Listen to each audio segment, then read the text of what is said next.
I've got what I think is going to be a informative for you because my friend Dwayne Golden, we've known each other forever, and Dwayne has done a lot training people. He's built a multi-level marketing company, and so he's really got a lot, I think, that he can offer you in terms of, because some of you all are new to the internet, number one, Dwayne, because we know those people, right? They're new to network marketing like I was.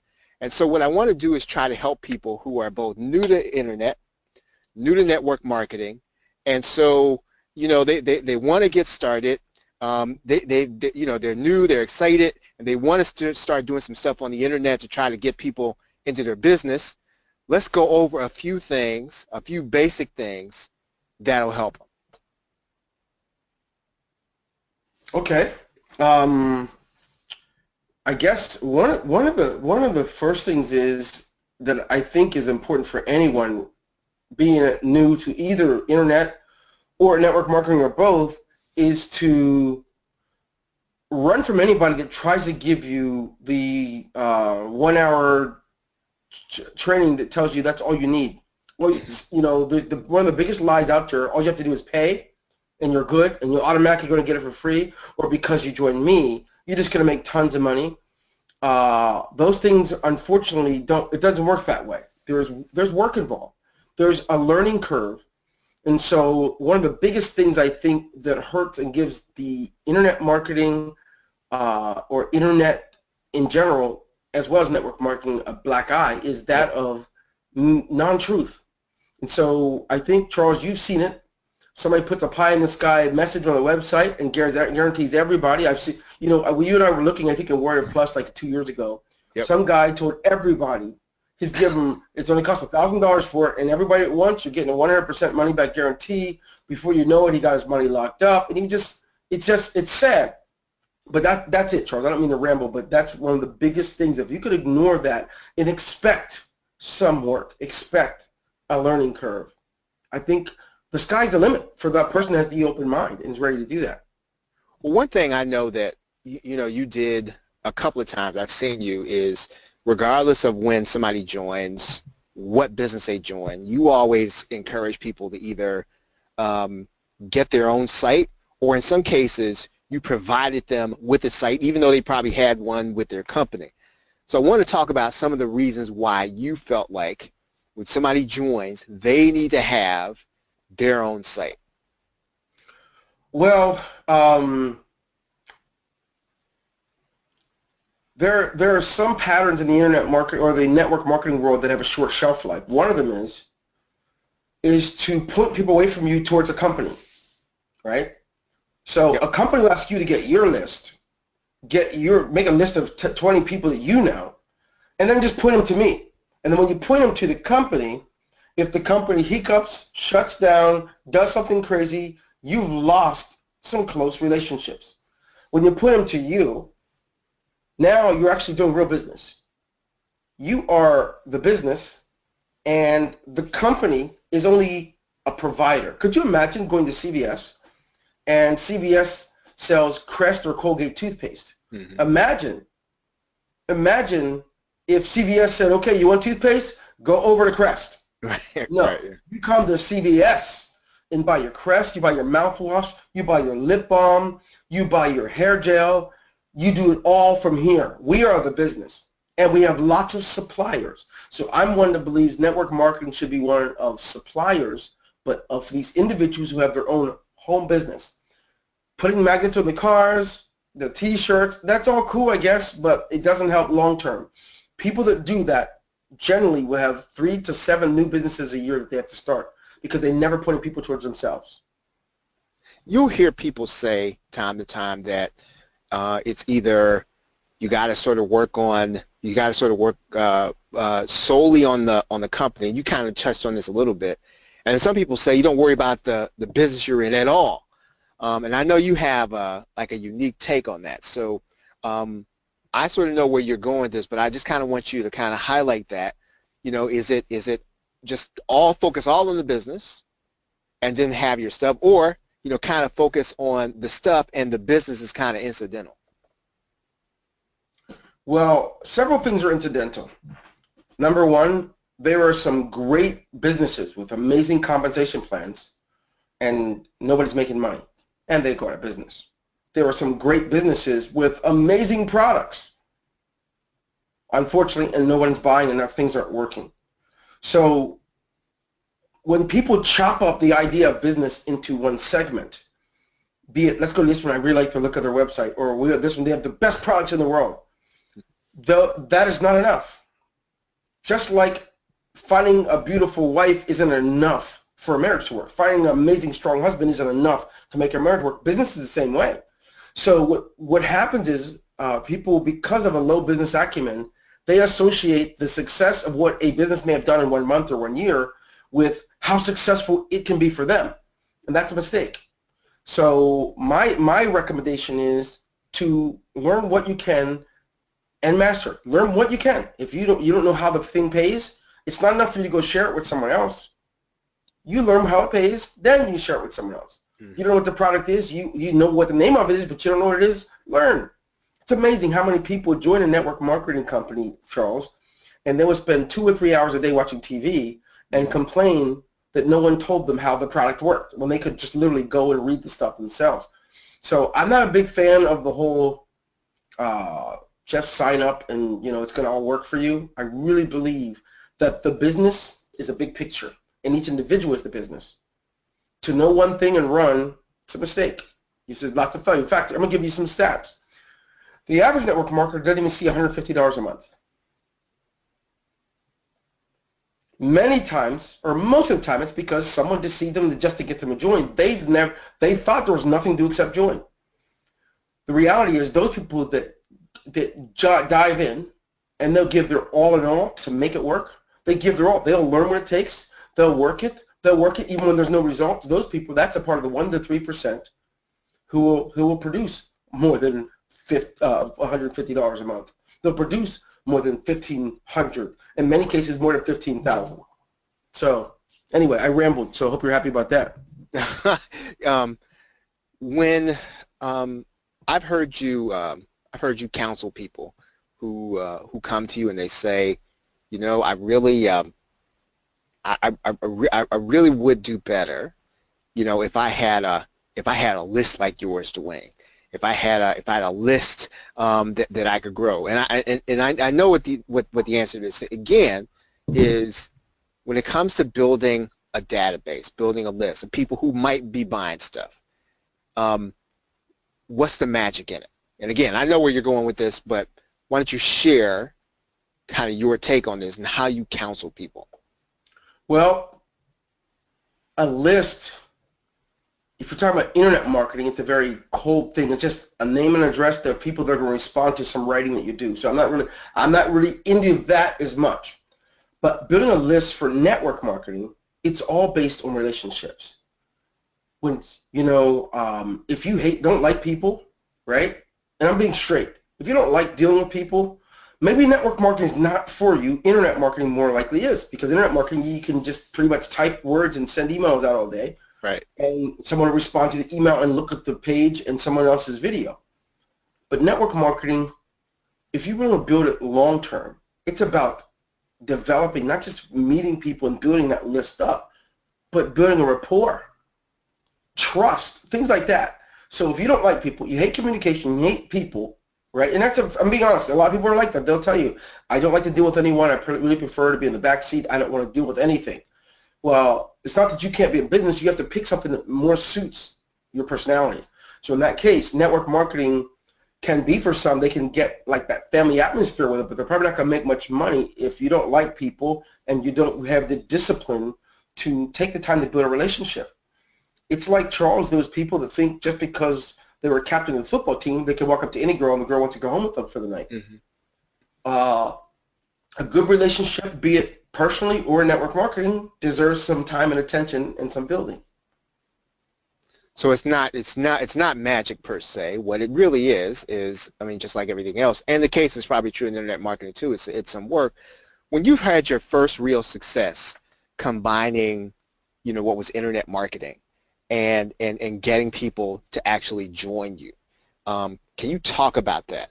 What was it that if you could pick one thing that was a key factor to that one time, to the first time that you had real success, what would you say that is? Communication. I would say that the one thing that brought it all together, I was new. I didn't know what I was doing, but man, I was like having a ball. Communication, because with that one element, I could build a rapport. I can earn trust. And so the best way for me to communicate when it deals with numbers of people that would grow into it, it was to have a what was called a conference call. Mm-hmm. These things, the video and stuff wasn't in, right? Webinars and stuff.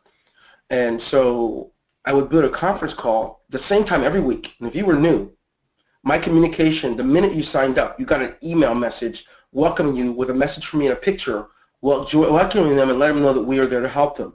Join us on Tuesday night. We're going to walk them through how to get through this business. Then on Tuesday night, I would do a big overall training and welcome and name everyone new that's coming in, and then congratulate people that are being successful. Then after a short while, people that began to start seeing success, I had a separate meeting for them, and I would have that on Saturdays where I train leaders. So I had these combinations to do what I'm talking about. Instead of trying to do like a cold, callous internet marketing thing, I actually built real rapport. Same thing I did when I built an MLM company. I built it off of trust and giving myself to the point that people could see that I care as much about them as I did success. Those are things that matter. But like I said, if you don't like people, you can be good, but I don't know that you can be great. And I know that there's a certain portion of the population of people that they like people, they don't dislike people, they just don't like communicating or interacting with them, and people really annoy them. It's a new generation out here, Charles, that grew up in front of computers and technology only. They'd much rather text and do things like that with people rather than a real conversation. So that's what I meant by that. Does the ability, you mentioned Facebook and YouTube Live and all the stuff, do those mediums change what you just talked about? Does that change?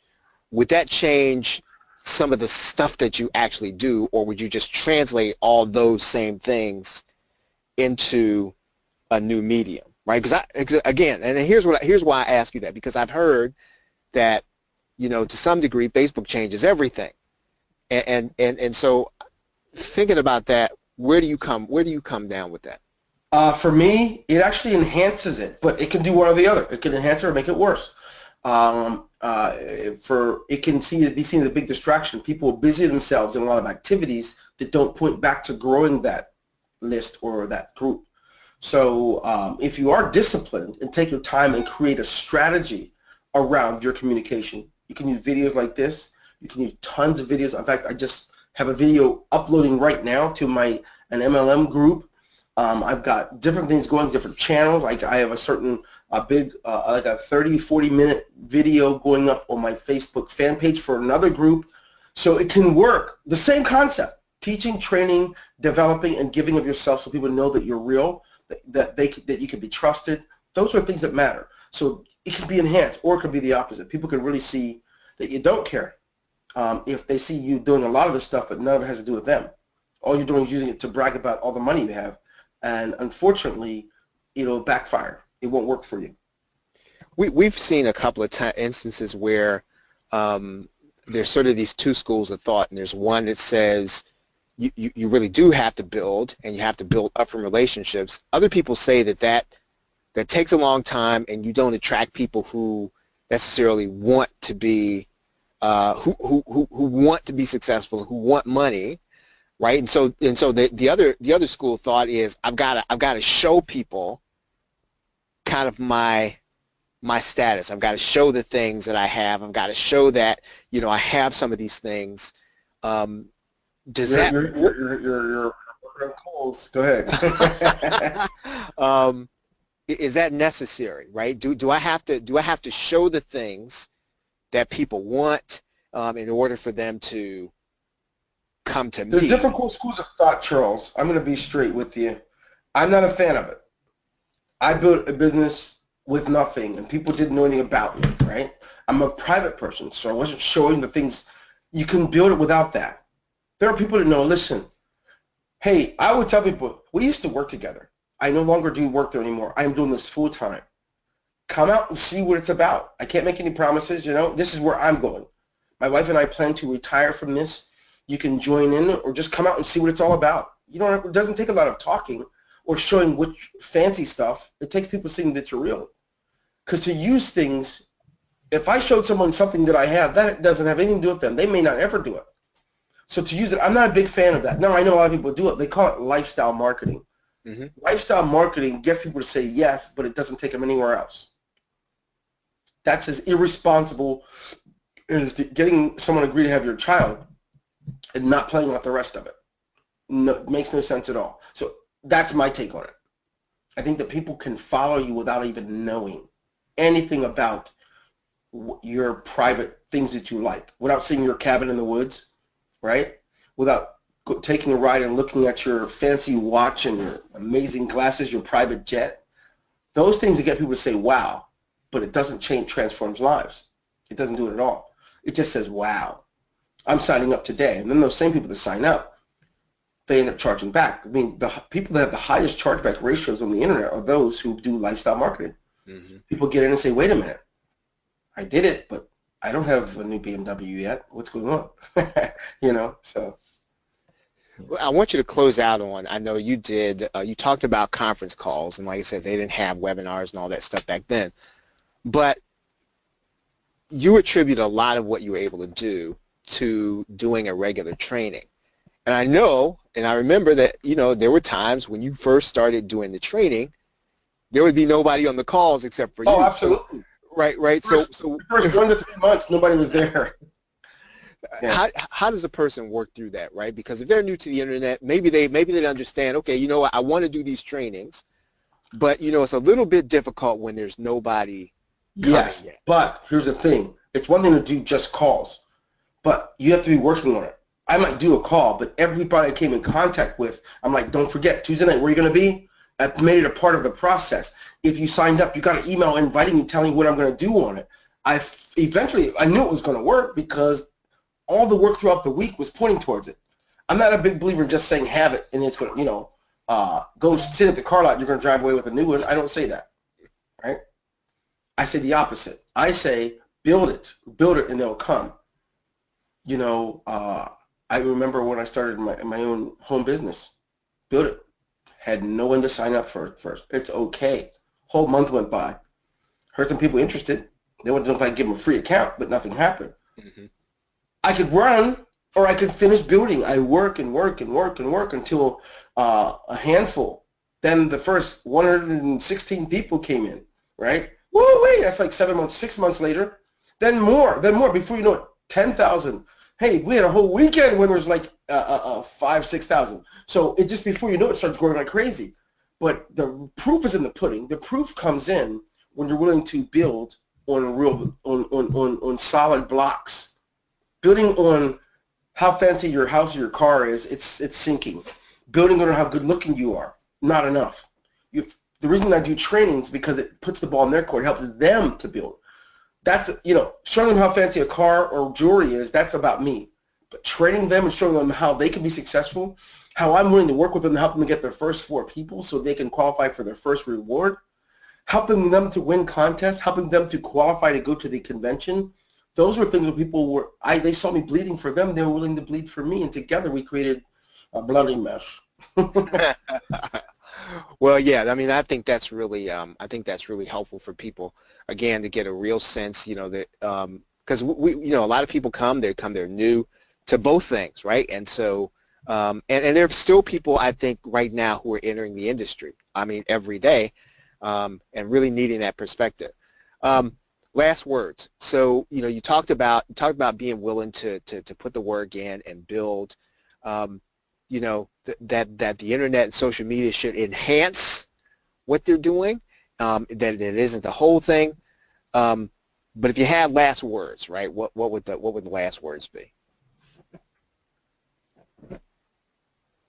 Be willing to put more into your home business than you put into your job. So if you're willing to put 40 hours a week in your job just to be able to make ends meet, to make that 40 or 60 or $100,000 a year, if you're willing to do that, right, and you say you want true financial freedom, be willing to do the exact same thing for this new business. I'm not saying it's required because you really don't take that much, but if you do it, it's going to work.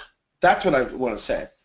You know, I look back when you started, Charles, when you left where you worked. It's about probably 9 or 10 years ago. I don't remember how long ago, but it was. But you went all in. Next thing you know, I'm talking to you. You're at a conference. You're willing to learn. And see, building isn't talking to everyone trying to recruit people and hustle people. It's building and developing. I watched you. I not only do a lot of training, but I go to a lot of trainings. I'm a book fanatic. I want to learn what I don't know. So I just want to tell people, be willing to at least invest into it more than you gave your job. And it will pay you better than it will help bring your dreams to fruition. That's it. So Dwayne, where can everybody find out a little bit more about you? Holla. DwayneGolden.com. For now, I have some other stuff going on, but that's enough. DwayneGolden.com. You can learn a little bit more about me and the kind of things that I'm doing. But I encourage you, and I tell you, it's about you. Get started. Get some development. It doesn't take much. You know, by the time you've seen the 5 top movies for the year, you could have learned enough to create your first $1,000. Learn. Right? And if you took the same money you put into those top 5 or 6 movies and put that into training, you might buy a nice $49 something that's going to teach you something somewhere. So that's what I tell people. Be willing to give your business the same respect they gave the other parts of your life. All right, right on. Everybody, this has been Charles Harper and Dwayne Golden. Dwayne, as always, thank you. Fantastic. And everybody, once again, thank you for picking this up. Have a great day and a pleasant tomorrow. Take care. Thanks, bro.